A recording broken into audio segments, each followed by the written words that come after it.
Let me show you something. Girls, you ready? Let's go.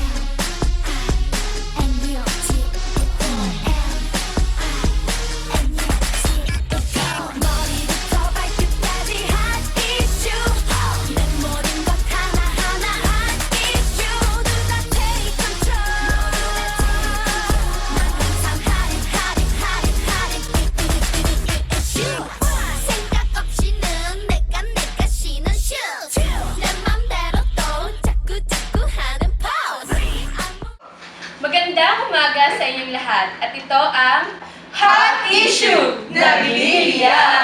Ang issue na tatalakayin natin ngayong umaga ay tungkol sa konsepto at pagpapahalaga ng pamumuno sa politika. Kapag napag-usapan ng politika, karaniwang nasa isip ng tao ay madumi, kurap, at magulo. At ito ay hamon sa mga politikong nais magsilbi sa ating bayan. Tama ka dyan, ang pamumuno ay nangangailangan ng focus sa pangmatagalang ikabubuti ng bansa at may kakayahan na unahin ang kanyang tutulin kaysa sa pansariling kaligayahan. Ano po nga ba sa tingin natin ang mga katangian na dapat taglalin ng isang pinuno na gustong pasukin ng larangan ng politika? Grace? Para sa akin, ang pinuno ay dapat nagtataglay ng katapangan at kalakasan ng loob. Sa politika, maraming issue. Kailangan ng pinuno ay di magpapatinag at manatiling focus sa kanyang mga responsibilidad. Siyempre, dapat ang mga pinuno ay may integridad din. At tapos siya sa mga taong pinaglilingkuran niya, dapat mahusay siyang makipagkomunikasyon sa ibang tao. At higit sa lahat, dapat may malinis siyang intensyon at kaya niyang panatiling malinis ang kanyang kamay sa kabila ng mga samot-saring mga issue o mga issue ng korupsyon sa ating bansa. Ang tunay na kalagayan ng isang lipunan ay nararapat lamang batay sa uri ng kanyang pinuno o sa mga taong umuugit sa pamahalaan. At kung sino man ang iyong namumuno o sino man ang iyong pinuno sa lipunang iyong ginagalawan, ay siya rin magiging uri ng pamamahala ng ating mga kapitan. Matiwasay o masalimuot man ito, nasa uri ng pinuno ito nakasalalay. Sa ngayon ako kay Mary, napaka-importante na taglay ng mga taong may hawak sa pwesto sa gobyerno ang mga nabanggit na katangian. Amin ikaw bibihira at mahirap makahanap ng gantong klase na pinuno sa politika.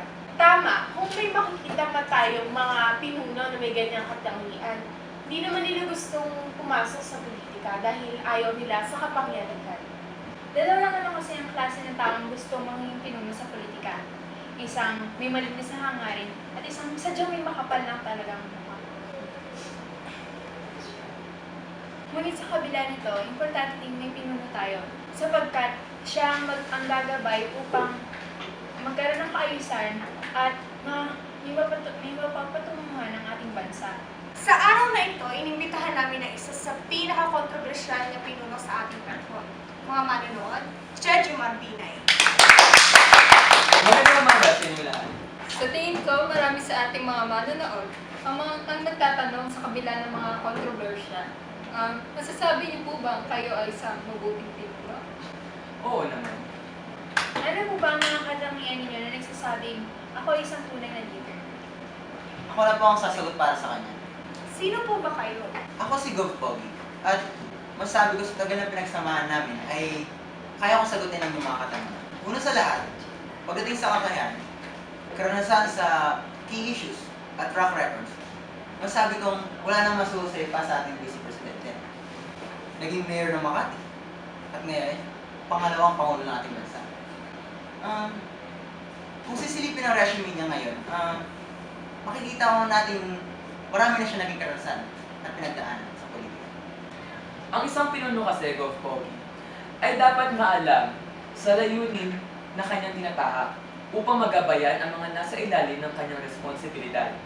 Kaya para sa akin, pinaglalaban ko na kung ikaw ay papasok sa politika, ay sapat na ang kakayahan at karanasan mo upang mabigyan ng direksyon ang inyong mga nasasakupan.